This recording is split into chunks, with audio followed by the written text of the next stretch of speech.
Today's episode is brought to you by LaRosse Media. They make professional videos to fit any budget, so next time you need a commercial, promo, or corporate video, think LaRosse. Check them out at larossemedia.com. Well, welcome back, everybody, to another episode of the Stinking Albatross Podcast. I am your host, Scott Hayward, here with my co-host, Alissa Golob. Hi, Alissa. How's it going today? Not too bad. That's good to hear. How's your summer going, by the way, so far? We're halfway through the summer. We're recording this at the beginning of August, so we're getting to the dog days of summer here. I mean, every day's the same with two kids, but it's been nice.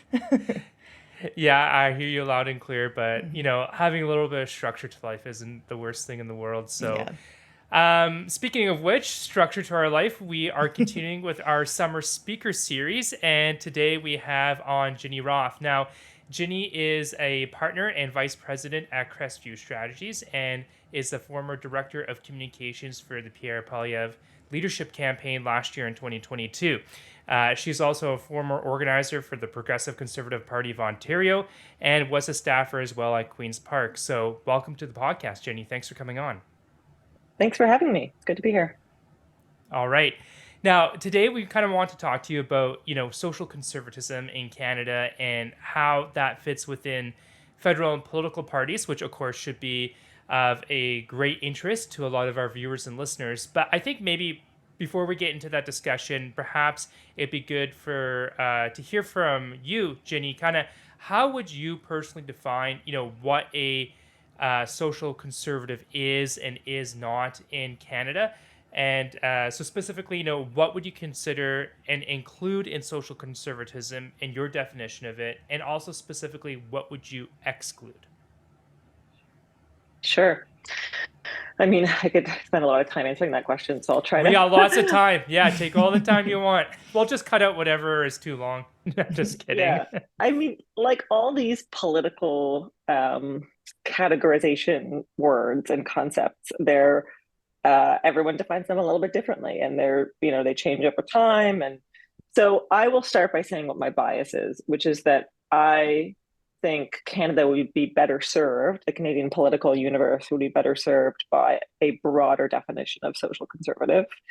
Because I think social conservatives have not served themselves well and their causes well by defining it narrowly over the years. And it's not entirely the fault of social conservatives. I think those who oppose the views of social conservatives or the political aims of social conservatives seek to narrow the definition of social conservative in order to sort of push it to the margins.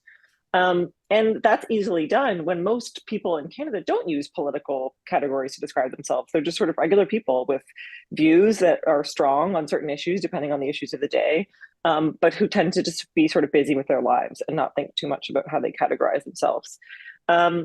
So look, historically, social conservatism has been defined by issues that were sort of matters of debate of the day. For a long time, I think it was gay marriage and this question of whether of gay rights and that sort of thing. Certainly early in my childhood and probably our childhood, I think we're peers in terms of our ages. And then it's evolved over the years as the debate around abortion and the broader pro-life question has sort of been unsettled or settled legally, but remained a matter of debate. And I think part of the challenge is it served both the interests of social conservatives who particularly care quite a bit about the abortion issue, and the interests of people who are working against social conservatives to define it narrowly. And so it served the interest of lots of people in Canada, even people on different sides of a certain debate, to define social conservatism as being only about abortion, particularly over the last decade or so in Canada. For me, I think social conservatism is about being the kind of conservative who doesn't just care about the economy in the strictest sense, who doesn't just care about debt and deficit. I think, you both of you had choice phrases for describing a kind of libertarian fiscal conservatism as what did you call accountant in chief or something like that? And that's part of why I define myself as a social conservative, because that's not all I care about. I care about our culture, social policy, issues of life like abortion and euthanasia, criminal justice issues, education issues, all of these things that are social in nature, and that maybe requires some spending, frankly. And those issues matter to me a lot more as a conservative. And so, really, if someone asked me to define my conservatism, it would be like, in the strictest sense, small c conservatism.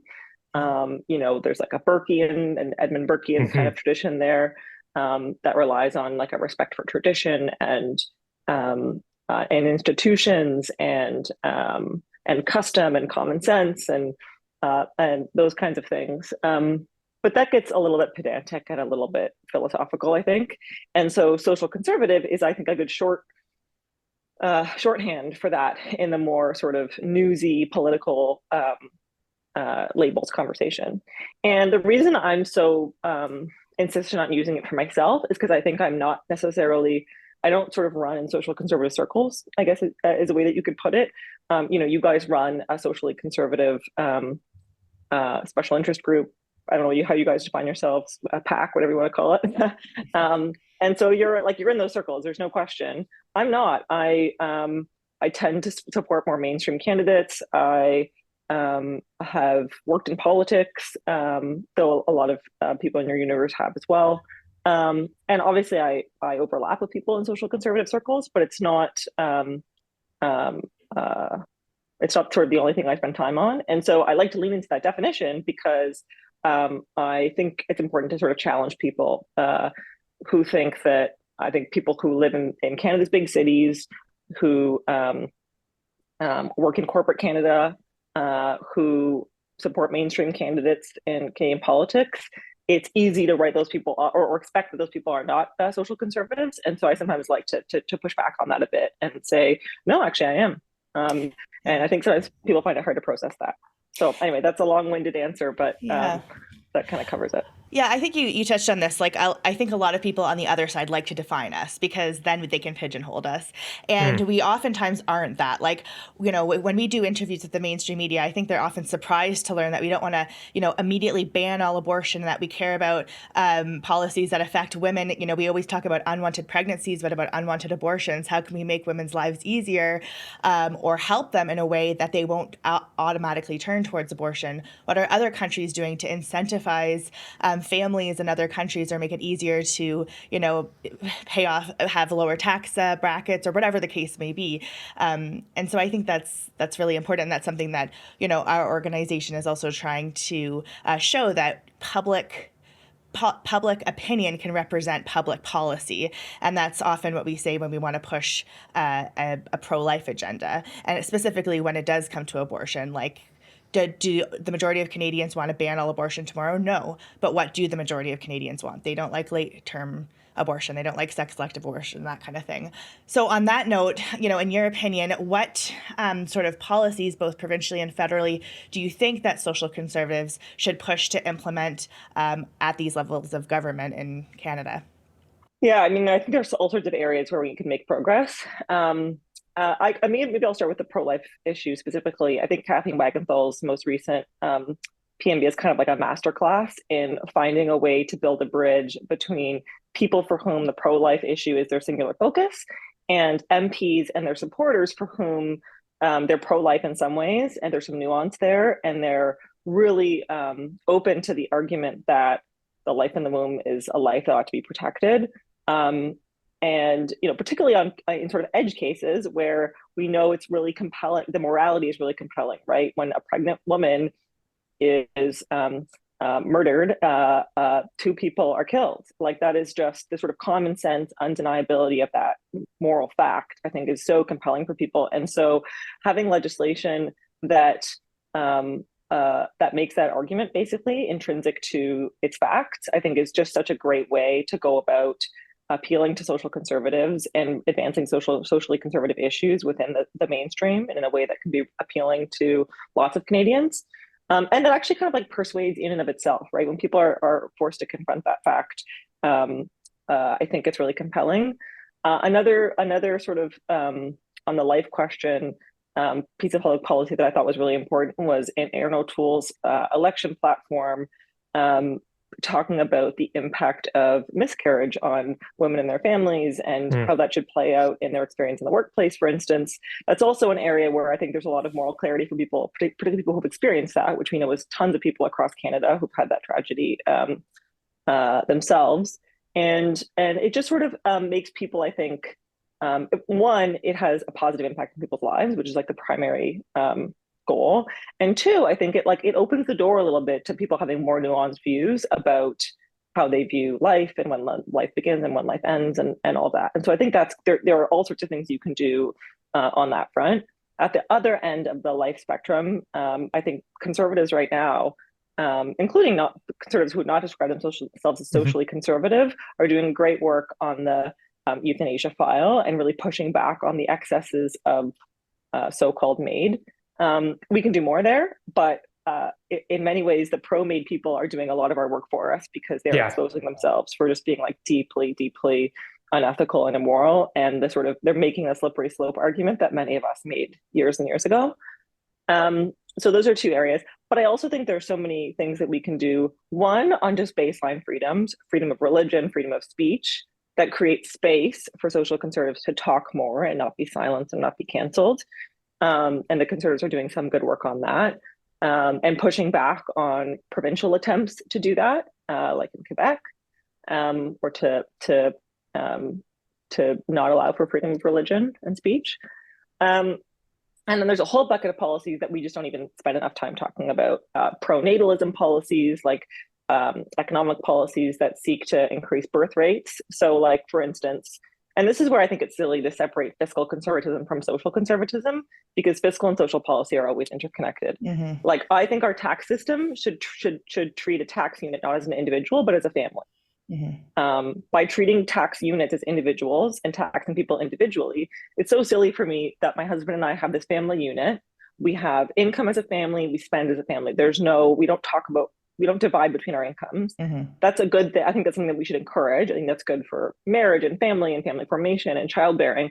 And yet we're taxed as individuals. It's so weird and culturally not simpatico with how we live our lives and how I think people seek to live their lives. So we could tax people. I mean, that would be a huge change, but I think that would be massive. And I think it would have like really positive impacts on, and really positive social impacts.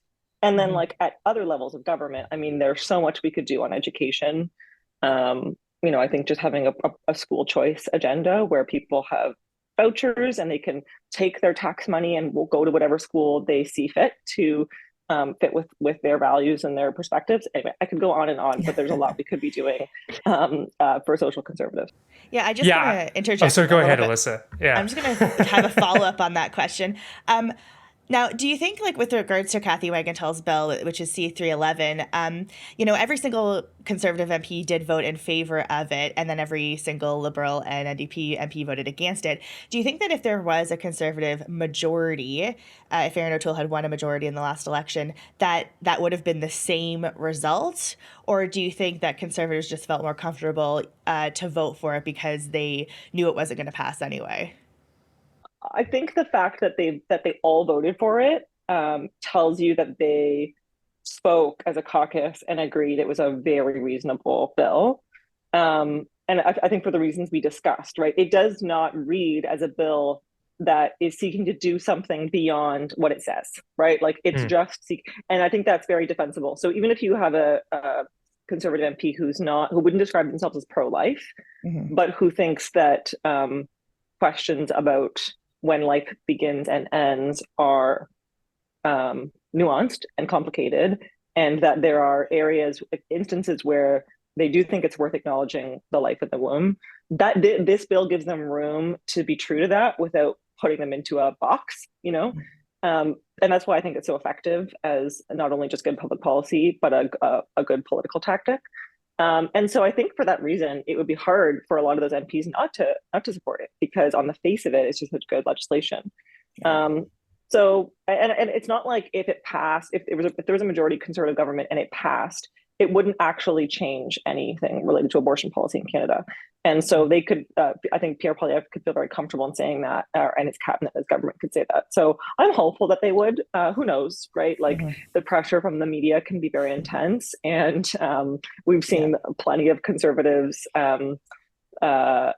not vote their values in the face of that in the past. But I'm optimistic that if we create moments for people to vote in a way that's true to their values and make it easier for them and give them a way to explain it to people in a way that makes sense and makes them not feel trapped, that they're more likely to do that. Which is why, by the way, and I think we'll get into this, I think the pro-life movement is better served by trying to like extend that olive branch and give people a way in instead of always trying to like define things so narrowly so there's no path in that they feel is acceptable to them. Yeah, I think that's interesting. Like there is history within the Conservative Party of Canada of that particular piece of legislation getting broad support across the party. It was the first. I don't know if I would necessarily define that as a piece of pro-life legislation. It definitely is more pro-life than not. But that piece of legislation, when it was introduced by Ken Epp about 15 or so years ago, that actually passed second reading in a Conservative minority parliament. So the Conservatives even have a majority. And I can't recall if every single Conservative member of Parliament at that time voted in favor of it, but there was that. There is that history within the party. So if there is to be a Conservative majority in the next election or in future elections and that piece of legislation were introduced again, yeah, I would think that probably have a really good chance of passing. At least the House of Commons, the Senate's another question. I'm going to go off script here because usually with our guests we have Alissa questions, but you've just provided so much meat, and I want to get into it because I think something you said at the beginning is really interesting of how kind of you use your definition of social conservatism, and correct me if I'm wrong, but basically more or less what you said is I'm a conservative that's interested in more than just balancing the budget. And I was thinking the other day, I was talking to a staffer friend of mine who works for a federal Conservative member of Parliament on Parliament Hill in Ottawa, that even balancing the budget like isn't enough for me because I don't want to balance just a Liberal budget. Right? Like there are things in Liberal budgets that I think should absolutely be cut. But at the same time, unlike the Libertarian, I would say as a social conservative that there are certain things that the Crown, both federally and provincially, should utilize to promote specific policies, and this is where conservatism, kind of gets off the train of libertarianism. And within the Conservative Party of Canada and the provincial parties, that's something that has to be somewhat melded together. And so when you say fiscal policy and social policy are intertwined, I absolutely believe that, and think that's something that our federal and provincial parties should pursue. And you look at different countries like Poland, where their conservative government, the Law and Justice Party, just announced for their re-election campaign coming up this autumn that their version of the CCB, the Canada Child Benefit, they're going to double it in order to support families. And I can't remember in Poland if it's tax-free or not. You look at places like Hungary, where through a variety of different fiscal policies to encourage women and their husbands to have more children, or women that are in difficult situations with their first pregnancy to help them out so they don't choose abortion, they may be able to decrease the abortion rate by something like 30%, and at the same time not only have they increased the birth rate, not by huge amounts, but increasing their birth rate nonetheless. They've also been able to increase the labor participation rate. So for those who don't know, the labor participation rate is the percentage of people who are working age who are actually working for income. So for women, they were able to increase the labor participation rate for those aged 15 to 65 from 50% to almost 2/3 to almost 66%. So these, I think, are policies that aren't necessarily related to abortion and assisted suicide that I think also encapsulate, social conservatism. They're kind of pro-family policies. And I guess kind of my question to you is, like what is the role do you see for social conservatives, whether they be staffers, whether they be members of Parliament or members of the Legislative Assembly, whether they be on boards of directors? What is the role of social conservatives within the federal and provincial parties? Because one, I guess, criticism I often hear from social conservatives is, you want us in the tent, but not up on the platform. Like, you want my money, you want my vote, you want my volunteer time, but like, God forbid that you ever talk about, you say the A word, like abortion or something like that. But like Alissa said, like there's tons of polls where, and you're saying, social conservatives shouldn't narrowly define what that is in order to bring more people on. And I think that's a big reason why we started our organization of Right Now, because we want public policy to reflect public opinion. Because when it comes to the A word, abortion, it's like Alissa said, like there are massive, like super majorities of people who do support restricting abortion somewhat, but yet there's no talk about this at the federal, provincial level. So I suppose, like in your opinion, like what is the actual role for social conservatives within right-wing political parties in Canada? Yeah, I mean, I would start by saying, like, I would go even further than you do. And, you said reflect public opinion. I actually think our goal should be to change public opinion or Yeah. form and influence public opinion. And I think that comes down to how I think about politics. So I think, there is the world of elected politics and electoral politics, people who run for office, the people who support them, the campaigns they run, and then what they do in government. And then there's everything that happens around that and before that.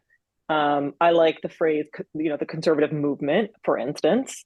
We don't need to restrict ourselves totally to the conservative movement. I'm a conservative. It's hard for me to ever imagine myself being part of any other political movement. But we know there are pro-life people who vote Liberal and NDP and PPC and all that. I know you guys have grappled with the question of the PPC and what political party you should support, since it's a nonpartisan organization. For me, I think this conversation fits the best into the question of the conservative movement, because I just think it's the likeliest by far political vehicle to be able to advance public policies that serve social conservatives. So then I look to what I think about as like the conservative movement. In other countries, it's way stronger. And the UK and the US, they have dozens and dozens and dozens of think tanks in those countries. They have media outlets, they have PACs, they have NGOs, they have a huge, well-funded ecosystem of a movement that has libertarian voices and social conservative voices and all of that. They have foreign policy think tanks that are conservative foreign policy think tanks. In Canada, we are much more like anemic on that front, but I think we're doing better, especially lately. And I think that in that movement and that sort of ecosystem of thought is where you actually can change public opinion. It's where you get people to write compelling op-eds. It's where you organize people and build social networks. It's where you allow people to try out ideas and like trial balloon them and try to get them into the mainstream and get some mainstream coverage. And all of that work then allows the elected politicians to take up an idea that's already been a little bit tested, or where there's already been some persuasion work done on the public to sort of prime them for the idea. Because in elected politics, you're always going to be beholden to like a 4-year cycle, right? Or less, probably, in our system where we keep getting minority governments. And I don't think it's fair to ask the leader of a political party to go through an entire cycle of persuading people from zero knowledge of an issue all the way to presenting a really solid public policy plank that they just haven't been exposed to and haven't been persuaded on. It's the job of the movement to do that. So I think social conservatives, everyone's got different skills, should think about ways that they can participate in the movement to persuade people and come up with the most sort of persuadable versions of their arguments, get them out there, test them, unite people around them, get to try to get to the younger generations where we know increasingly we have more time and those people will have more influence in politics. And try to have an impact that way. And then, try to hold elected politicians accountable for following up on those ideas, certainly. But particularly when it comes to mobilizing young people, I think RightNow is doing a really good job of trying to do some of that. So kudos to you guys. Yeah, I often, when we talk to politicians or just general like establishment conservatives, when people do talk about, we have to change public opinion first, I often wonder if it's like a cop-out because they don't want to do anything about it. Because I want, like, there are so many other issues that they do push that don't have as much support as, late-term abortion. Even the majority of Canadians in every single province, including Quebec and Atlantic Canada, want restrictions on abortion. these numbers are bigger than like carbon tax and different other policies that the Conservatives push on a regular basis.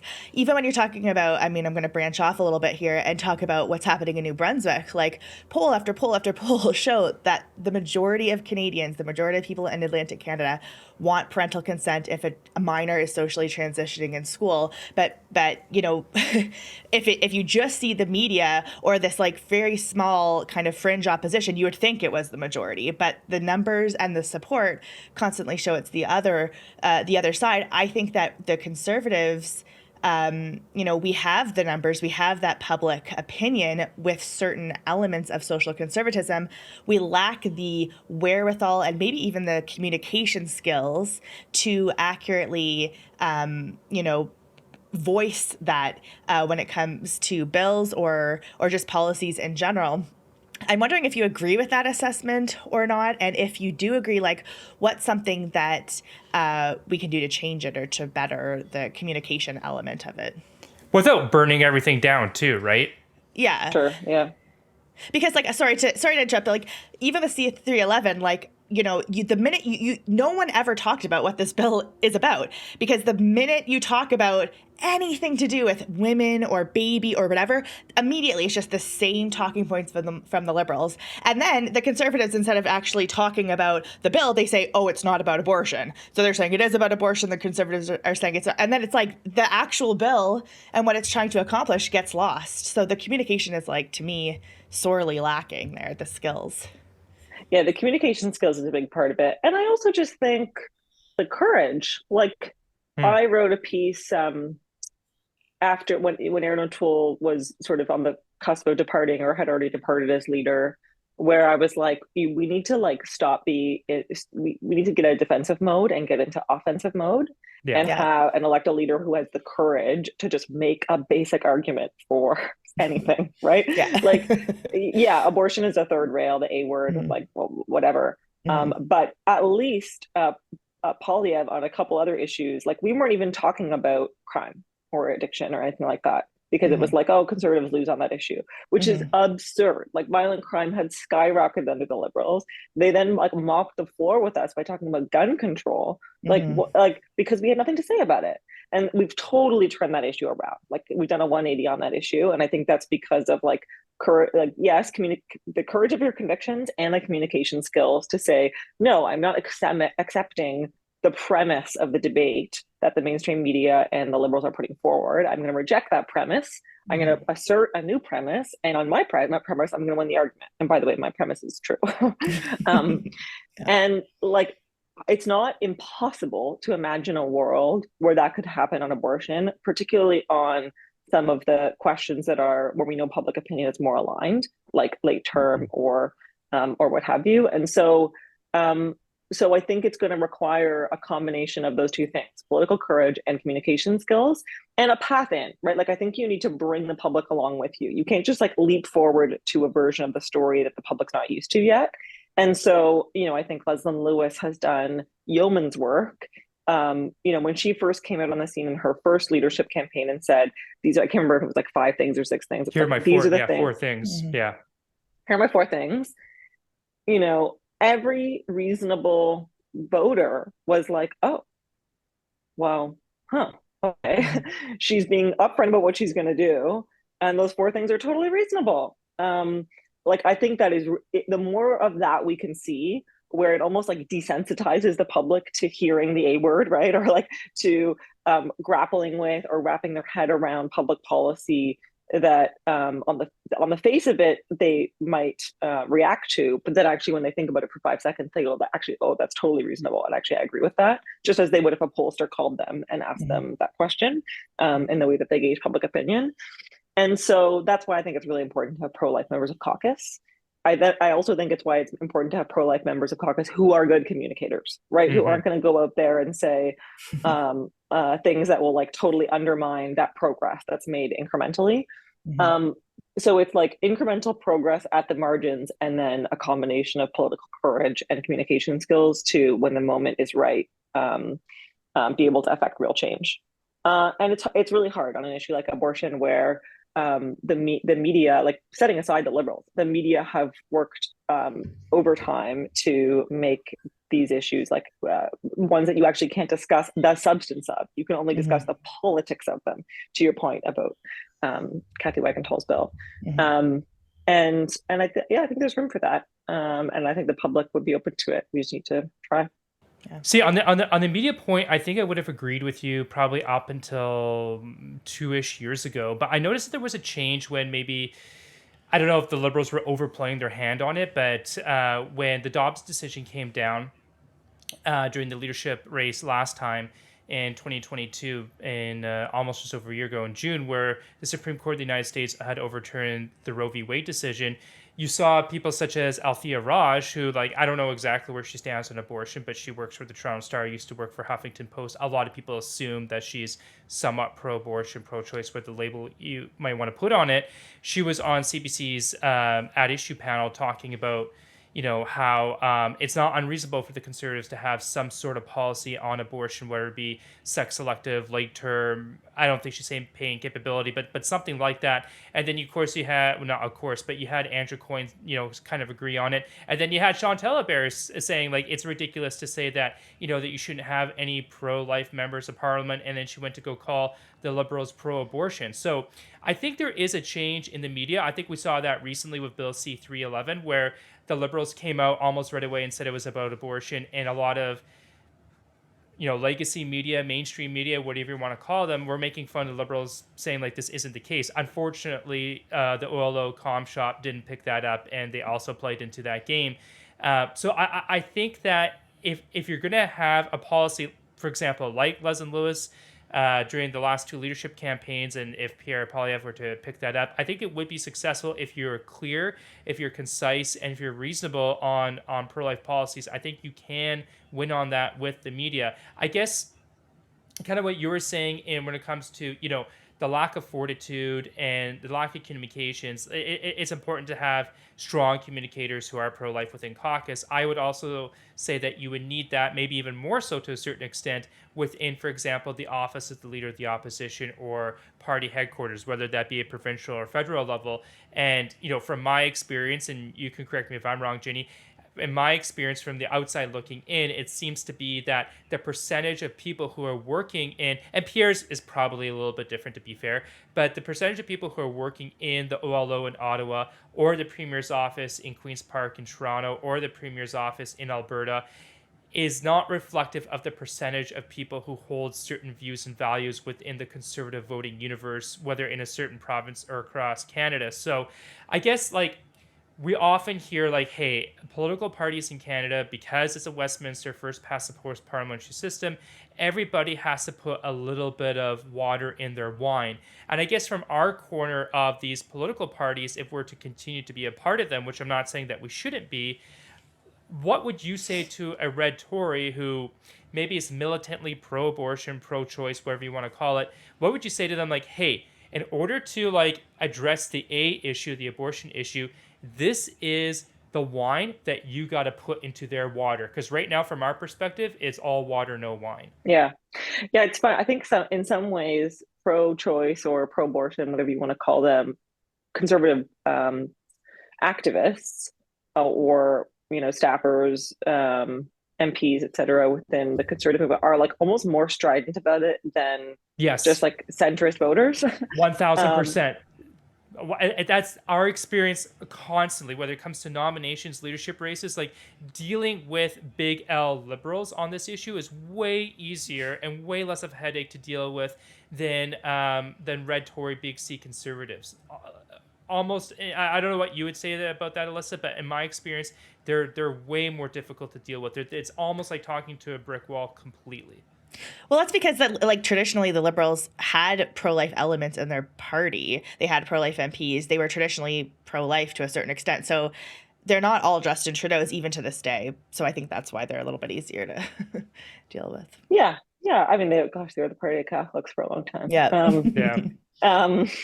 Yeah, and I think a lot of those big C pro-abortion conservatives spend so much time. I think in many ways it's like, there's a type of conservative who so wants to be liked by liberals Mm. and they're firm in their fiscally conservative beliefs for sure. And it's funny, like I actually think deep down they also buy into a lot of culturally conservative and socially conservative policies, which they look back on the Harper era, for instance, or times when conservatives have been successful, and they want that whole bucket of public policy. They don't just want the strictly fiscally conservative public policies. They just are so used to like having conversations in their social circles, where I think generally their social circles don't consist of a lot of conservatives, and feeling like they have to justify themselves or explain themselves or be liked. And so there's a version of their conservatism that's the story they tell that's likable and acceptable. Mm-hmm. And it's I'm not a social conservative, I'm a fiscal conservative. Like it's the line at the cocktail party. Mm-hmm. And it's so rehearsed. And there's this view that it's politically expedient, that it's like that's the only way we can win, right? And so I was really pleased to see that argument, which was mainly made by Jean Charest supporters in a leadership campaign, mm-hmm. and like propped up a lot by the mainstream media and sort of like mm-hmm. mainstream establishment commentariat, be like roundly dismissed. Because even though Pierre Poilievre does not identify as a social conservative, he was supported by a lot of social conservatives. He made a lot of culturally conservative arguments, and mm-hmm. he was viewed as far right by a lot of people making that argument from the center. Mm-hmm. And to have that really dismissed, both in the leadership and now, by all accounts, in public polling about the potential outcome of the next election, I think is very good for giving conservatives the sort of like fortitude to say, you don't have to make that argument. Like you don't have to keep apologizing for being conservative. You should actually go out and explain why conservative policies are better and lean into it. Mm-hmm. And average people are more likely to sit back and think and go, okay, maybe that's actually something that we should think about trying. And it helps. I will say it really helps when the left and like the progressive left overplays their hand, which they do so often. They did it in New Brunswick, and then mm-hmm. you had a combination of. It's funny. Blaine Higgs, I think, has the fortitude. I'm not sure he has the communication skills all the time, but he has the fortitude piece of it, and the progressive left so overplayed their hand that mm-hmm. That by simply asserting like a basic common sense, the average mm-hmm. person went, well, of course I align with that, right? And overplayed their hand and what they were actually able to accomplish. Like, oh, we had this many letters. Like, no, you don't. So that was fun.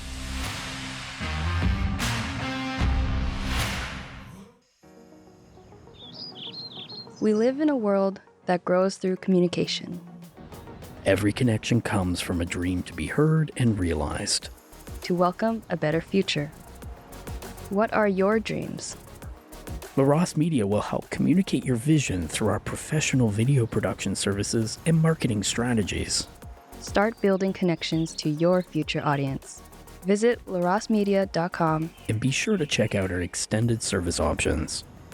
Dream, produce, market, succeed with LaRosse Media. Serving Canada from coast to coast to coast.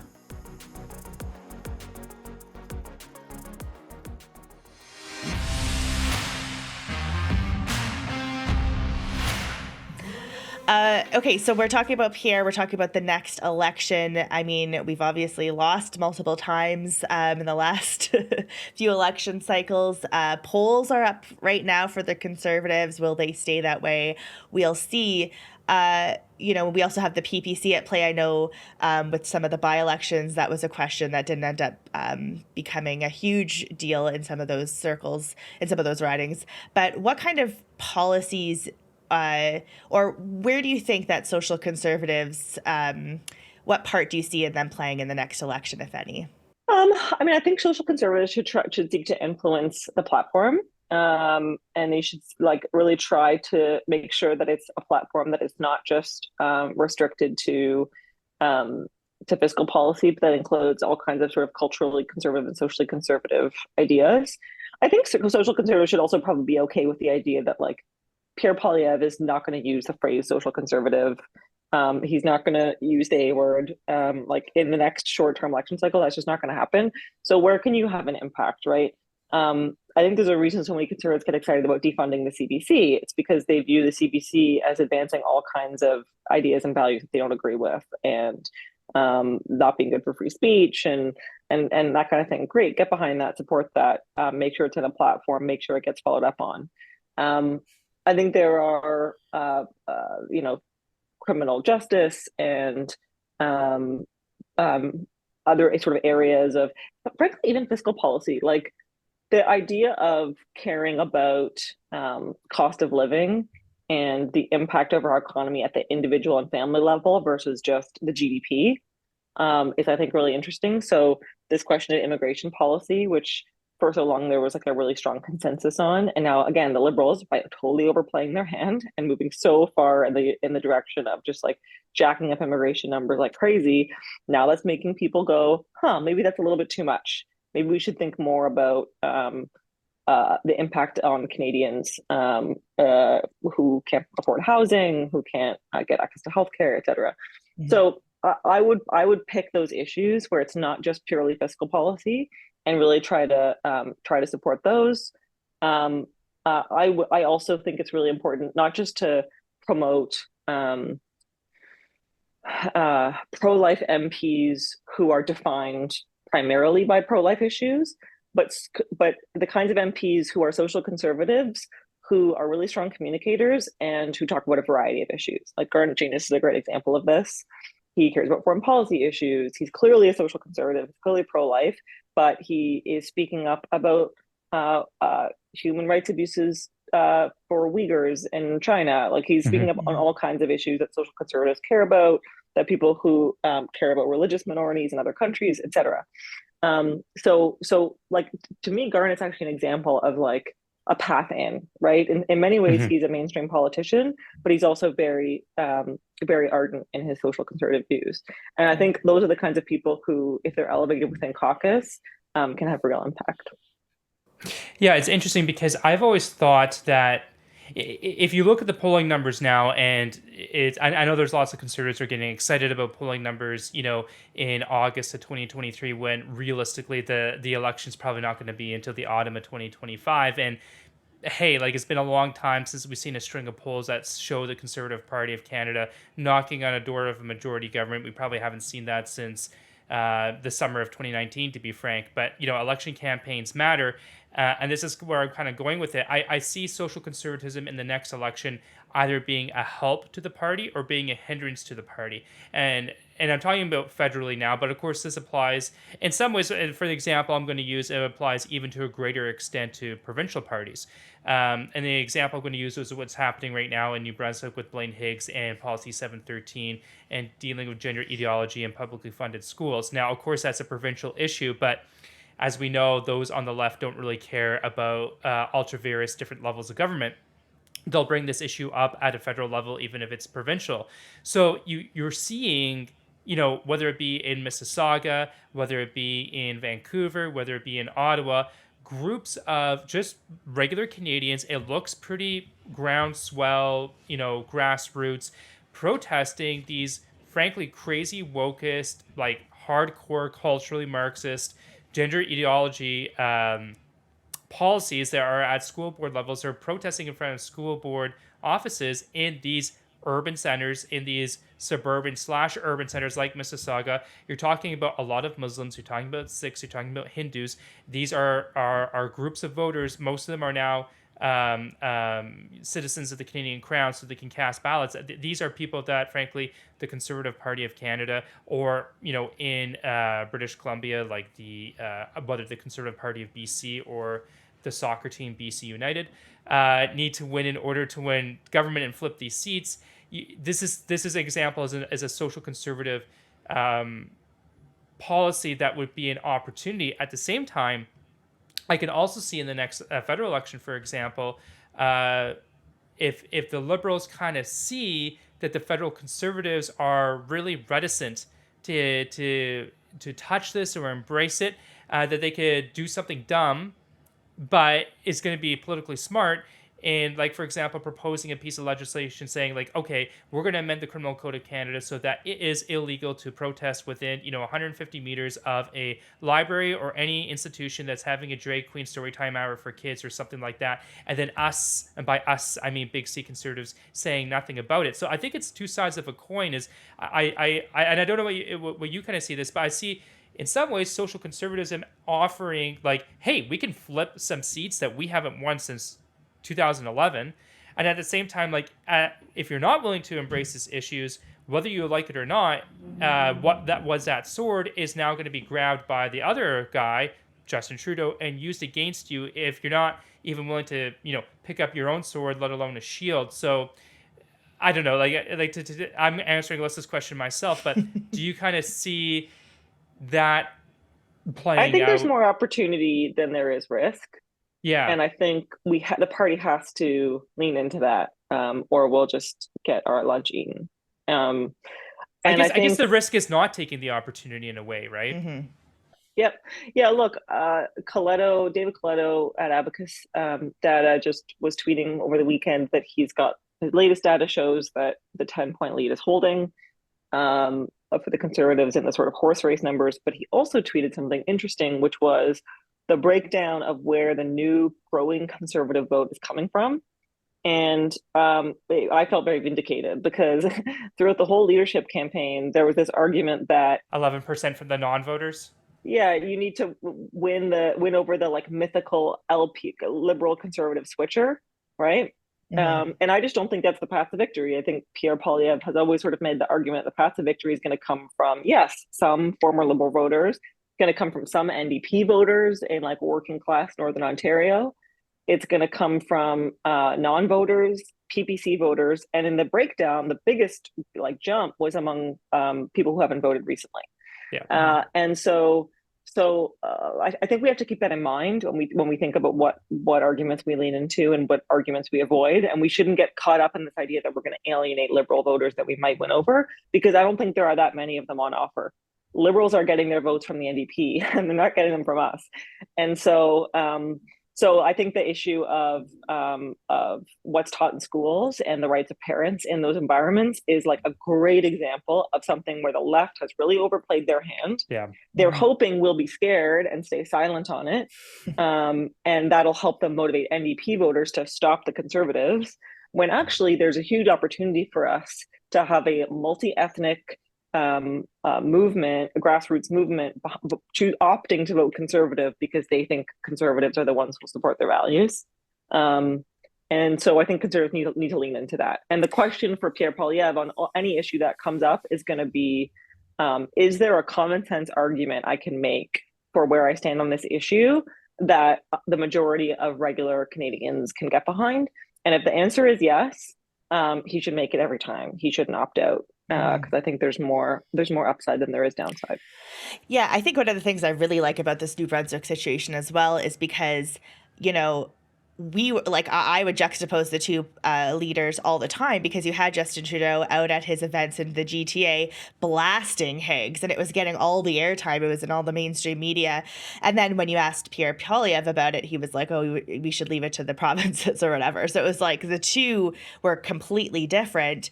But we'll leave aside Pierre for the time being. And then all the Liberal MPs were tweeting about it, blasting Higgs. And then, a couple weeks later, a month later, when that could have actually had an impact on a leadership review or whatever, it literally did nothing, because they couldn't even come up with enough oppositional letters to have a leadership review. So I think that's encouraging. Like, just because Justin Trudeau is pushing something doesn't mean that it's necessarily going to automatically get support in some of these provinces and ridings that we need to win.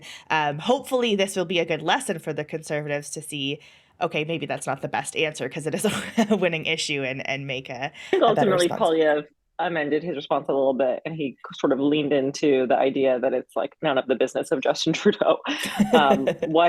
Whether parents get to decide what their kids are learning or not. And he had that opportunity because Trudeau just so overplayed his hand. And I agree. I think you're right. Like the media reporting in New Brunswick would have early on in the Higgs fiasco, which have you believe he was like about to be pushed out of the legislative building or something. Yeah. And it turned out to be basically nothing, because I think ultimately his caucus members and his party poobahs realized that actually they serve at the pleasure of the people who support them. And it turned out that like most average people thought the policy that Higgs changed was actually very reasonable. Yeah.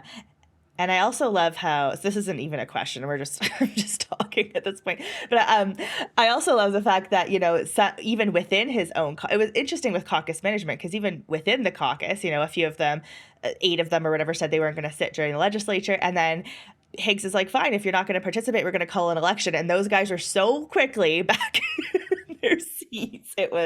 That's right. But I think it was wise of him to say that, because it immediately invoked the power of public opinion on a common sense issue.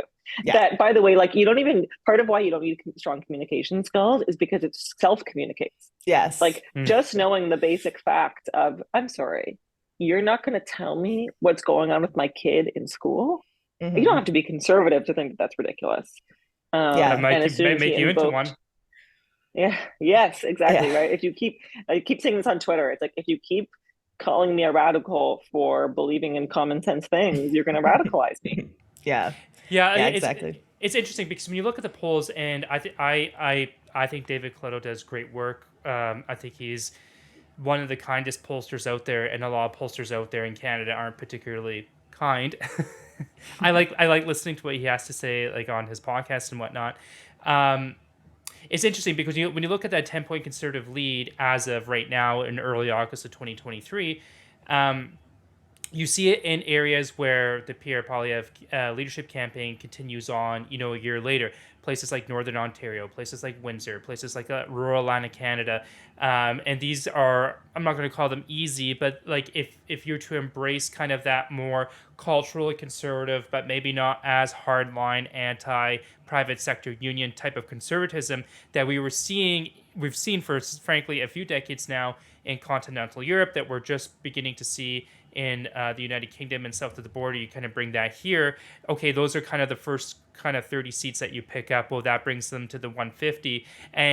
But they're still seeming to have a little bit of trouble getting into the GTA, a little bit better, but not quite breaking into the GTA like they are in these other areas. And this is where I think the role of social conservatism comes to play, because in addition to, which I think is always brilliant, and frankly, this was the strategy of, if you talk to and read to a lot of them, read a lot what they had to write, the people around Justin Trudeau back in 2013 for his leadership campaign for the Liberal Party of Canada, they were wanting to go after the non-voters. A lot of them whom were previous Liberal voters in previous elections but hadn't voted since 2000 or 2004. So what you guys did in the Pierre Poilievre campaign that's continuing today, that makes sense. And I think you're seeing that in rural Northern Ontario, rural Atlantic Canada, and parts of southwestern Ontario. But I think for a social conservative issue, like, for example, gender ideology, you're not just bringing out people who haven't voted, let's say, in the last 3 elections or something like that. I think on an issue specifically like that, you can actually flip Liberal voters to Conservative, which aren't the typical mythical blue Liberal red Tory, because they would be really neither. But it's an issue that transcends, economic concerns. I think that a lot of people who have come from places like India, from the Middle East, whether they be, Coptic Christians or Hindus or Sikhs that live in the GTA, that live in Metro Vancouver, yes, they are concerned about, the cost of housing for their kids and so on and so forth. But way more important than that, they give way more of a crap about what is being shoved down their kids' throats in terms of gender ideology in public school systems. And of course, they're going to be sending their kids to public schools. I think this is a great opportunity, personally, to finally go beyond those 150 seats that the polls have been showing so far this summer and break into the GTA, break back and get back those seats in Metro Vancouver on an issue like this. I'm not saying I have exactly, the calm's suggestion of what you would do, because it is a little bit tricky, because it is technically a provincial issue. But I don't think you have to say much about it. Like you were saying, Ginny, like I mean Pierre gave a response to a question, and correct me if I'm wrong, I think it was from a TNC reporter, about the New Brunswick issue toward the end of July when he was in New Brunswick, and Pierre said, yeah, I think Justin Trudeau should butt out of provincial policies and what parents want to teach to the schools. You don't really need to say much about it, but you just need to say it. You need to say it often, and I think that would be good enough. I agree with that. And I think there's an example that's even more recent, which is, I think, for when Harper won his majority in 2011, sort of under discussed element of that was he really pushed back on the legalization of marijuana. And I think there was a huge component of the GTA and Greater Metro Vancouver, in many cases, recent immigrants who were like, I'm not into that. I'm not for drug legalization of any kind. Now you've got the federal government basically decriminalizing much, much harder drugs in BC and potentially in other parts of Canada. I think that's another issue that conservatives can really push on, that average common sense people, particularly in those urban areas where they're worried about their kids, would respond pretty negatively to, and that Poilievre could make some political hay out of. And they have been doing that. Like that Pierre video back in, I want to say it was the autumn already, so almost coming to a year of, I think they shot it when he was on Spanish Beach or whatever in Vancouver, and he's talking about drug policy or the lack thereof that left-wing provincial and federal governments have. Like, and like kept talking about it and working it into his speeches and things like that. And you're talking about, it's not just a sudden shift all of a sudden, but you're kind of massaging in this.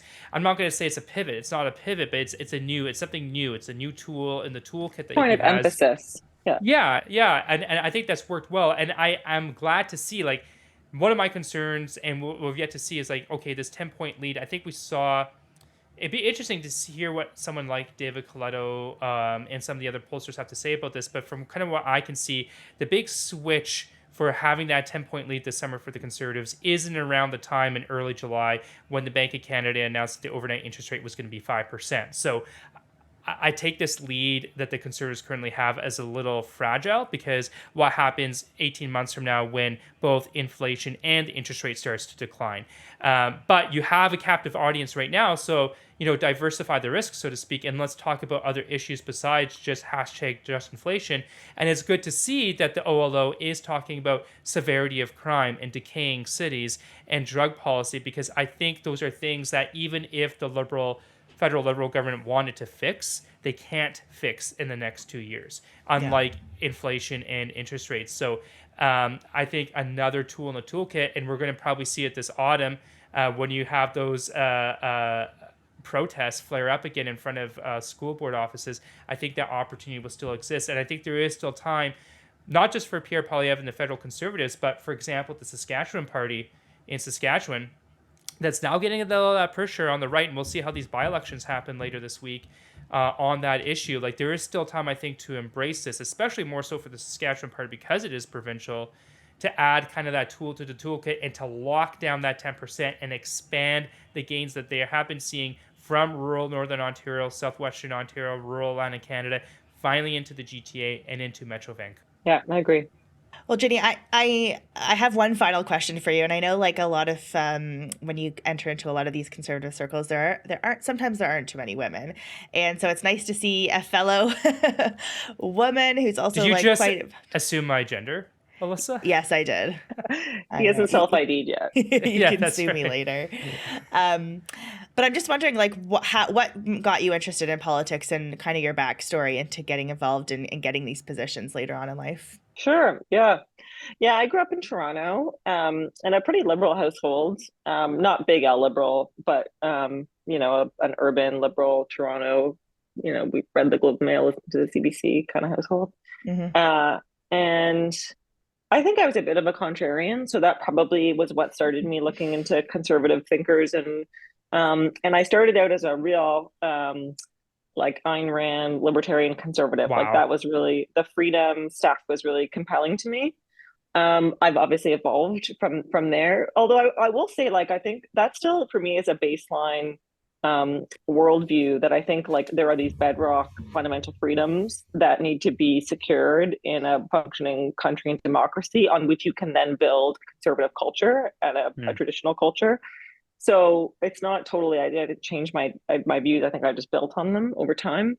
And I just, I got really into the fun of politics and partisan politics. I joined my campus club at the University of King's College in Halifax, and I got involved in provincial politics and federal politics, just door knocking and canvassing like you do at a grassroots level.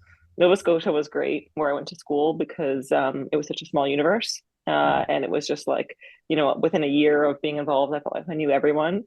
I think there's still a lot of meritocracy left in politics, where you don't have to sort of put in your time. You can, if you work hard and show up, you get, you constantly are given responsibilities that you don't feel quite ready for, but then hopefully you rise to the challenge. And I really loved that about politics. And then I worked at Queen's Park, and I worked on leaderships and in all different kind of political spheres. And I through all that time, by the way, I kept reading. I love reading about political theory and thought, and I love trying to find ways to apply that to real life. Like, I think political philosophy on its own is not that valuable, and the game of politics on its own is not sort of good enough. I think trying to blend thoughtful political thinking with practical, pragmatic, on the ground politics is what I like the best. And I get to do that now as a consultant for all different kinds of clients, and then also in my spare time for politicians, and I love it. And yeah, you don't see as many women as I'd probably like to in politics, but I think that that's changing. And I think also, I feel really strongly that we shouldn't force people into stuff. I think we should create the conditions where people choose what they want to do. And I think the Conservative Party's been pretty good about that. Like, yes, let's encourage women to participate, but let's not force it. Let's let people make their own choices. Sure. And I think that's the best approach. Awesome. Well, we really appreciate having you on and this thoughtful discussion on different issues, and for just diving into the social conservative world with us. If anyone wants to check you out, I know you're on Twitter. Are there any other places that they can find you? Twitter's the best. I think it's at Ginny Roth TO. And I write for The Hub every other week now, and occasionally other publications. So check that out. The Hub is part of that ecosystem, and they're very good at platforming social conservative voices in a way that not all media outlets are. So kudos to them. Yeah. All right. Thanks so much for coming on, Ginny. Thanks, guys. All right. Make sure that you join us on YouTube, Rumble, Spotify, Apple Podcasts, Google Podcasts, basically anywhere you get your podcasts. You can watch or listen. Make sure you subscribe so you don't miss out on our next edition of the Summer Speaker Series. And thank you for joining us, and we'll see you next time. Bye for now.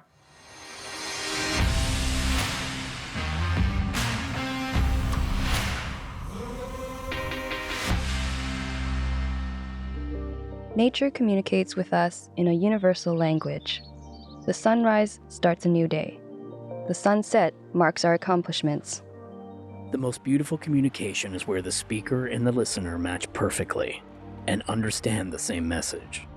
Your future audience is waiting to hear from you. What message do you need to share? At LaRosse Media, we fashion beautiful communications through our professional video production services and marketing strategies. Create your own most beautiful message. Visit larosmedia.com and be sure to check out our extended service options. Dream, produce, market, succeed with LaRosse Media. Serving Canada from coast to coast to coast.